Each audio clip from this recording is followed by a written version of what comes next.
रामकृष्ण हरी. जय सीताराम, जय सीताराम. बघा, जय सीताराम. मी एक कथा सांगितल्यासारखं मी सांगणार आहे बघा तुम्हाला.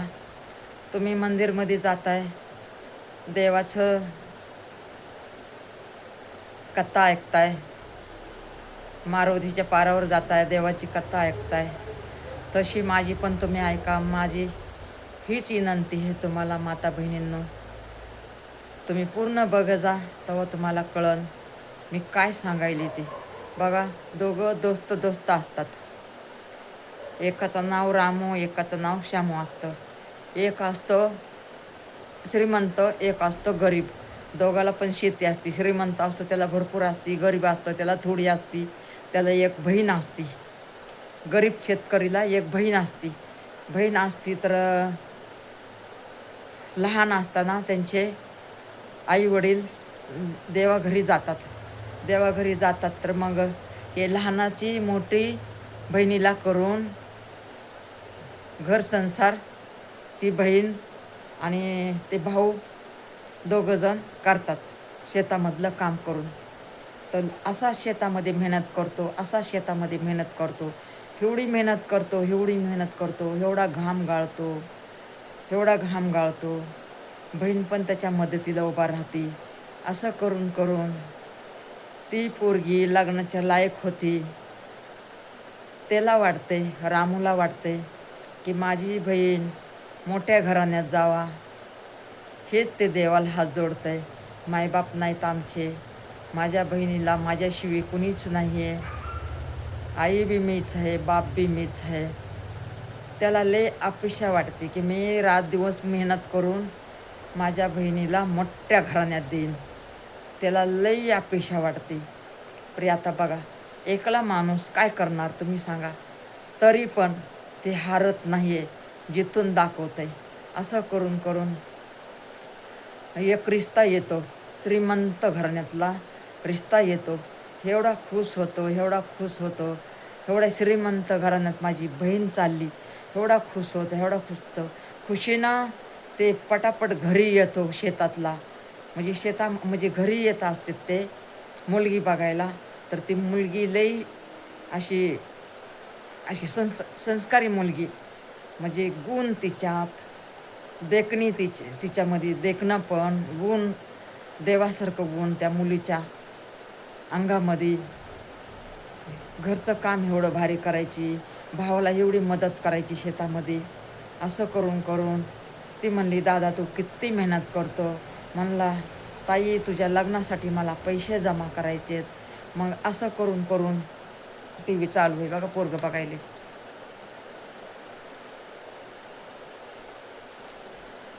असं करून करून थांब रे जरा, मी जरा थोडा येडो बनवते, थांब नंतर चालू करतो. मग असं करून करून ती म्हणते, शेतामधलं काम करून एवढं श्रीमंत घराण्यात कसं दादा देणार मला, हे त्यातला लाखो रुपये लागणार आहेत. ते म्हणला, ताई तू काळजी नको करू, मी रात दिवस तुझ्यासाठी मेहनत करून पैसे जमा करून त्या श्रीमंत घराण्यात तुला देईन. एक तर मुश्किलनं श्रीमंत घराण्यातलं तुला तळ आले या. तर ती म्हणते, हो दादा परी एवढं श्रीमंत घराणा की आपल्या गावामध्ये नाही. एवढं श्रीमंत घराणा, एवढं श्रीमंत घराण्यातलं माझ्यासाठी तळ आले, परी एवढा लाखो रुपये लागते, एवढे आपण पैसे कुठून आणणार. म्हणला, ताई तू काळजी करू नको, तू काळजी नको करू, मी आहे. रात रात दिवस दिवस काम करून मी तुझ्या लग्नाची तयारी करून, जसं गावामध्ये एवढं मोठं लग्न नाही झालं तेवढं मोठं लग्न मी तुझं करून देईन. तर तिचा भावावर विश्वास होता की माझा दादा रात दिवस मेहनत करून माझं चांगलं लग्न करून देईन, म्हणून बहीण खुश होत होती. मग असं करून करून माता बहिणींनो सगळा इडव बघा जा आणि शेअर सपोर्ट करत जा. मी मेहनतीनं येडो बनवते. एवढा उशीर झालेला आहे तरी पण मी येडो बनवायला लागले की हे येडो आपला प्रत्येकाच्या घरामध्ये बघायला पाहिजे आणि आपला येडो शेअर करायला पाहिजे 10 घरामध्ये. म्हणून मी हे बघा मेहनत करून मी रात्रीचा टाईम झालेला आहे, झोप आलेली आहे, तरी पण बघा माझ्या डोळ्यात झोप बघा किती आहे, तरी पण आपल्याला येडो उद्या टाकायचा आहे. म्हणून बघा थोडा मी मेहनतीने व्हिडिओ बनवायला लागले. आणि तुम्ही 10 घरामध्ये माझा व्हिडिओ शेअर करा. माझी हीच विनंती आहे माता बहिणींनो. मला तुमचं काय नको. बघा मग ते तळमोठं आलेलं असते श्रीमंत घराण्यातलं. रात दिवस मेहनत करतो भाऊ. आणि मग रात दिवस मेहनत करून एवढं पीक येतं. गहू येतं, हरभरा येतं, ज्वारी येते, वाटण ते पीक येतं. तर मग भाऊ खुश होत आहे. तर मग गाड्याने माल होत आहे. गाड्याने माल म्हणजे कसं बैलगाडी 10 बैलगाडी घेऊन जातं शेतामध्ये. खळं होतं आहे, सगळं होतं आहे. आणि एवढं भरभरून शेत पिकून ते खळं होऊन लई धान्य निघतंय. मग असं करून धान्य निघतंय. तर भरभरून धान्य निघतंय. मग एवढा खुश होत आहे. म्हणतं ताई आता तुझ्या लग्नाची मला काही काळजी नाही. एवढं आपल्या शेतामध्ये धान्य पिकलं आहे, एवढं धान्य आले, 10 गाड्या आपलं धान्य यायला लागले आपल्या घरामध्ये.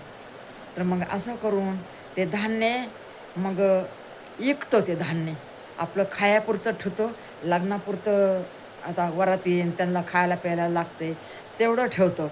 आणि बाकीचं सगळं विकून टाकून एवढे पैसे बाजारमधून घेऊन येतो. म्हणजे बाजारमध्ये धान्य विकतं ना, बाजारमधून धान्य घेऊन येतो. म्हणतो बघ ताई मी एवढे पैसे आणलेत, हे पैसे पेटीमध्ये सांभाळून ठेव.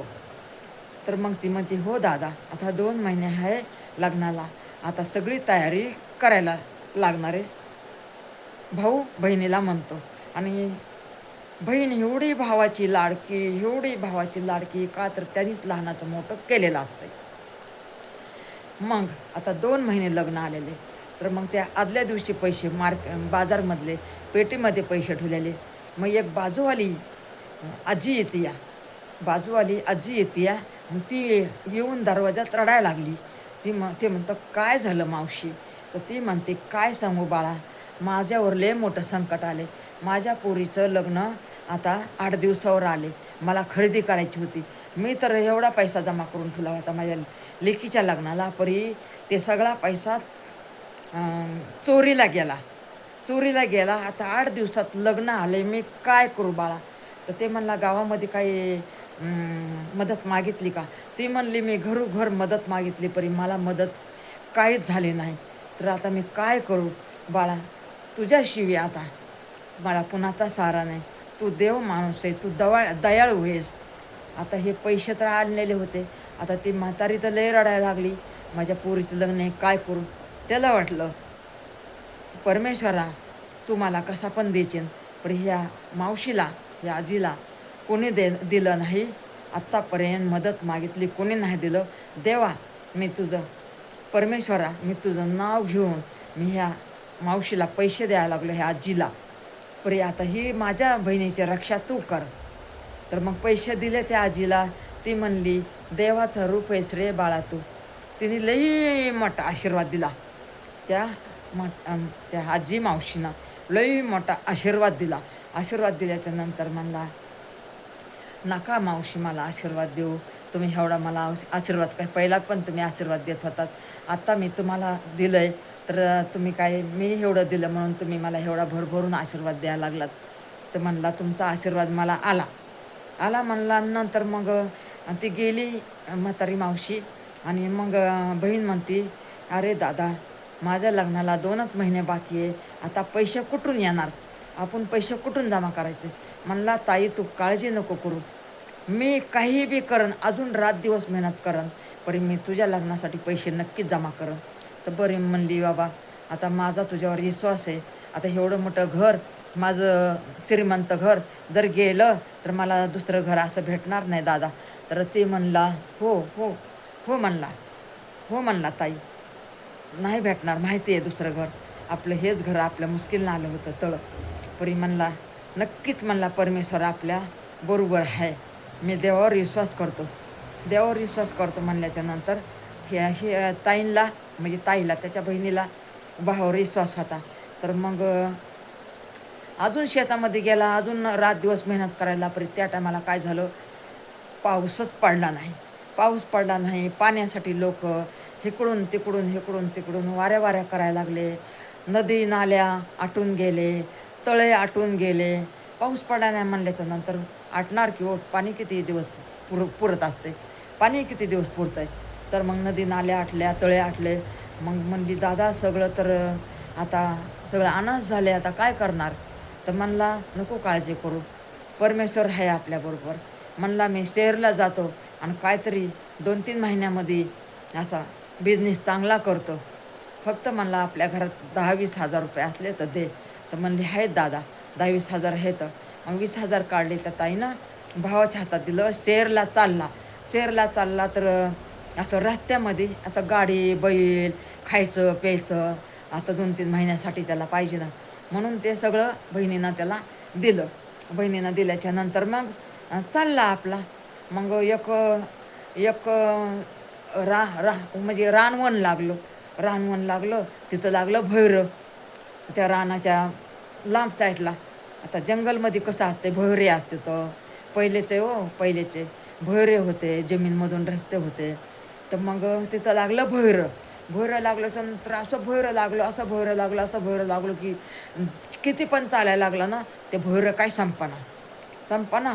तर मग भैरं लागलं संपना. तर मग इकडून वाघ यायला, इकडून शिव यायला, इकडून कोले यायले, इकडून कुत्रे यायले, इकडून असं कोणते बी असे आजी पक्षी यायला लागले. आणि मग ते इकडून त्याला चोचा मारायले, तिकडून चोचा मारायले, वाघ यायला अंगावर. तर आता ह्याचं पवित्र मन बघून शिने त्याला कुणीच काय केलं नाही. तर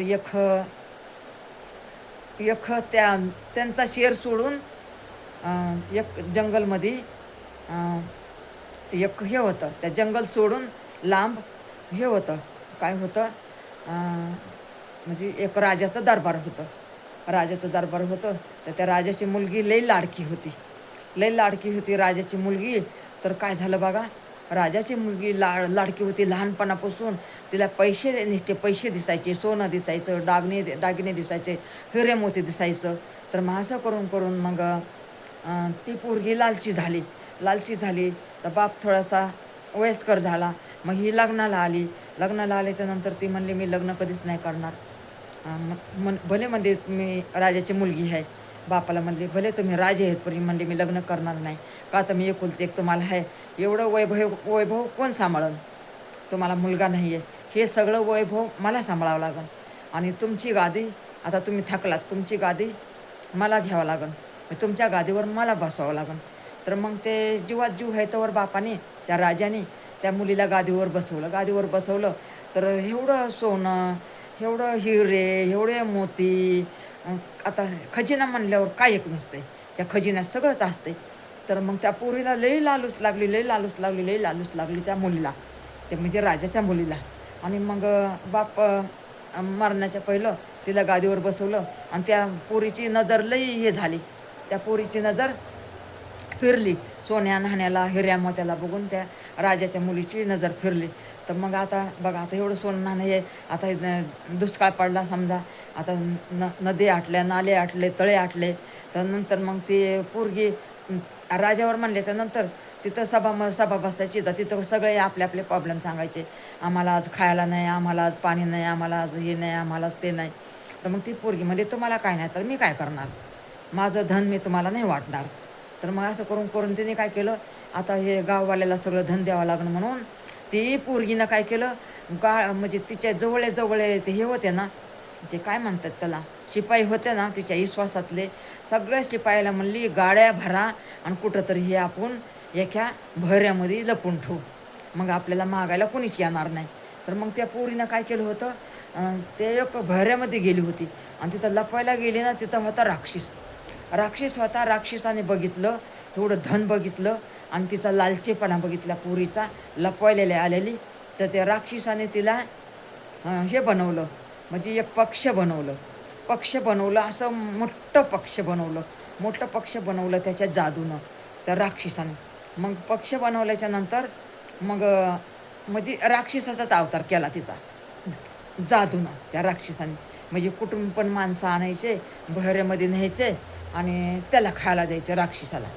खायला द्यायचे. तर मग असं करून करून म्हणली आता मला तर मी लालूचमध्ये मी बहिऱ्याकडं आले, मग मीच फसून गेले. आता काय करू?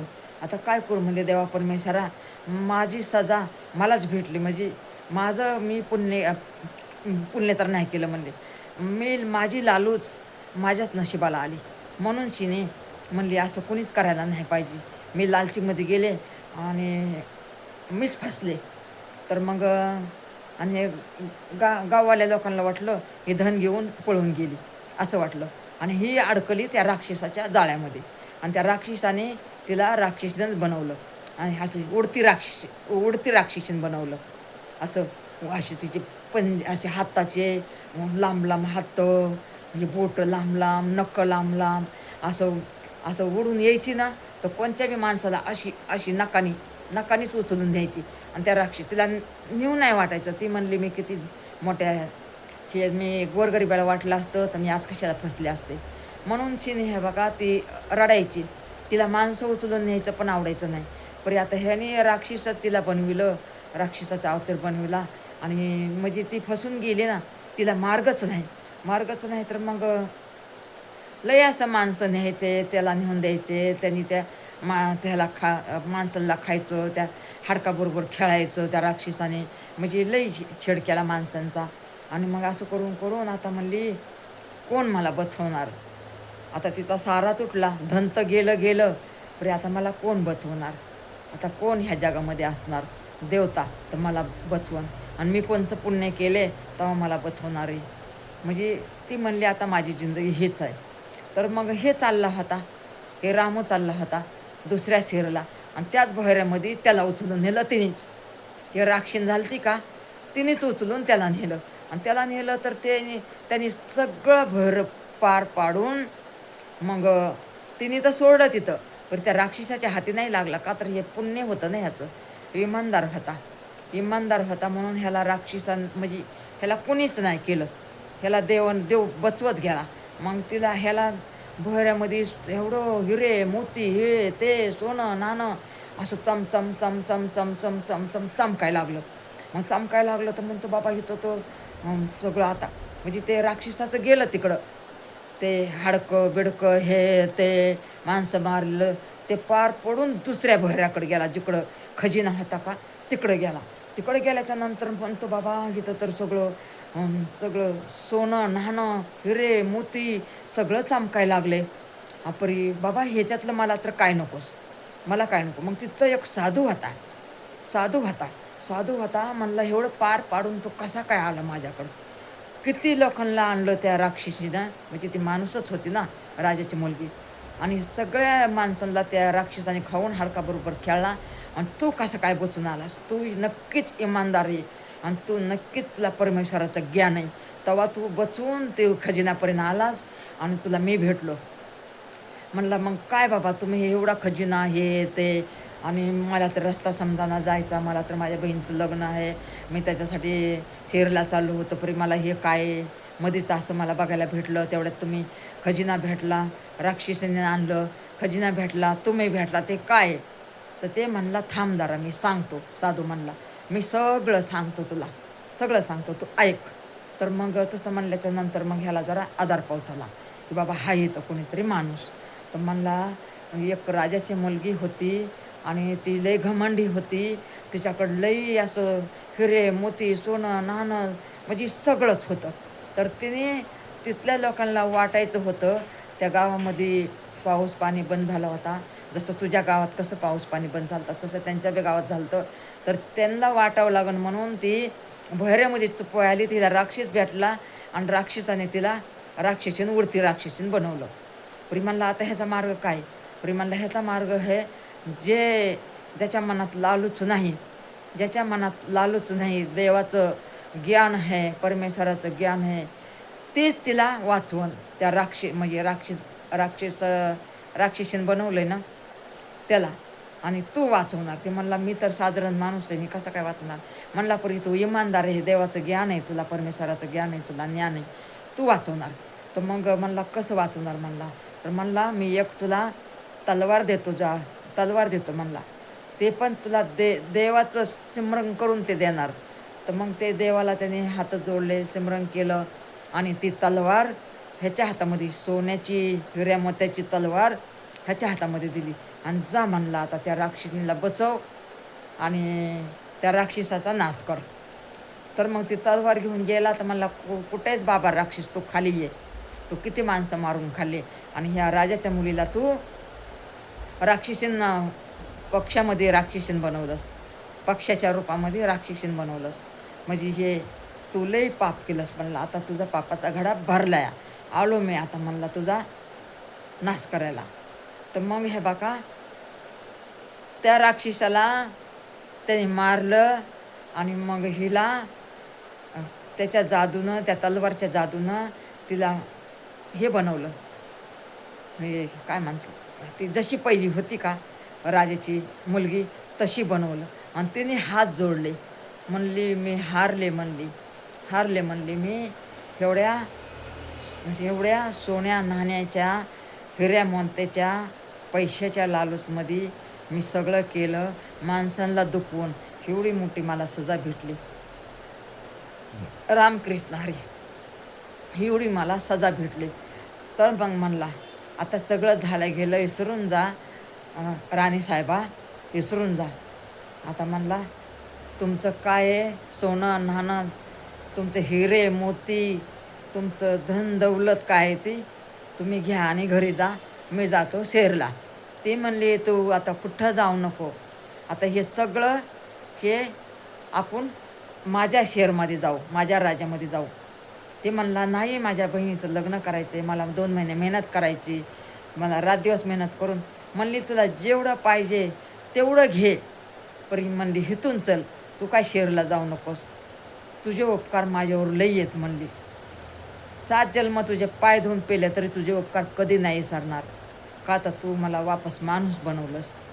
बघा असं असतं हो, म्हणून नाही का कशाच्या लालूचमध्ये माणसाने कधी नाही जायचं. आणि हे बघा सगळे ती धनदौलत उचलली आणि त्या राजाच्या वस्तीमध्ये गेले आणि तिथले लोक एवढे खुश झाले, जे जयकार करायला लागले. आमची राणीसाहेबा आली, राजाची मुलगी आली, थोडा जयकार झाला. आणि ते मग चालला म्हणला आता मी जातो, माझ्या बहिणीचं लग्न आहे, आता मी जातो, अजून मला मेहनत करायची, मेहनत करून मला लग्न करायचे माझ्या बहिणीचं. माझ्या बहिणीला माझ्याशिवाय कुणी नाही आहे, माझी बहीण माझ्या जीवाच्या पलकडी आहे. तर म्हणली हे बाग तुला जेवढं पाहिजे ना तेवढं तुला मी देते.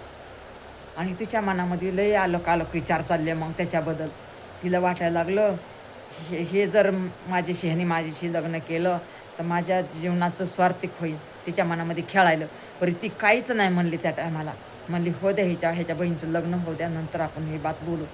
आणि मग बघा गाडी भरून हे बघा सोन्याचे शिक्के, हिरे मोती वाटण ते हे बघा हेवडांल्या थैल्या भरून गाडीमध्ये टाकलं, रथामध्ये, आणि बहिणीच्या घरी आला. बहीण गळ्याला पडली. दादा मी किती घाबरले होते, तू कुठं गेला होता? तर म्हणला कुठं नाही ताई, हे असं घडलं या. तर बहीण कितीतरी गळ्याला पडून रडायला लागली. आणि मग ती बी आली लग्नाला आणि त्या श्रीमंत मुलाबरोबर लग्न करून दिलं तिचं. आणि त्या राजाच्या मुलीनं मग ह्याच्याबरोबर लग्न केलं, सुखी संसार करायला लागले. आणि सगळी धनदौलत सगळ्या गावामध्ये वाटली. म्हणली माझं जीवन तुमच्याच चरणावर आहे. आता गावाल्या सगळ्यांना म्हणली माझं जीवन तुमच्या चरणावर आहे. काय जी धनदौलत आहे तर सगळ्या गावगावची आहे, मला काही नको आता. बघा असं असते हो. बघा जेवढी इमानदारी आहे ना तेवढी आपल्या कामाला येते, आणि जेवढी बैमानी आहे ना तेवढी काही खरं नाही त्या बैमानीचं. बैमानीपासून हे बघा सगळं दुःखच भेटतं आहे, सुख तर काय भेटत नाही, परी बैमानीपासून दुःख भरपूर भेटते. म्हणून हे बघा मेहनत करा. मी कशी मेहनत करते, रात दिवस मेहनत करते. बघा किती वाजायला मी येडो बनवते मुलींनो, किती वाजायला. एवढा मेहनतीने मला झोप आलेली आहे, माझ्या डोळ्यामध्ये झोप आहे, तरी बी ह्या बघा हे येडो आपला घरोघर पोचावा, 10 घरात पोचावा, म्हणून मी हे येडो बनवते. म्हणजे लालूच माझी बुरी चीज आहे. हे बघा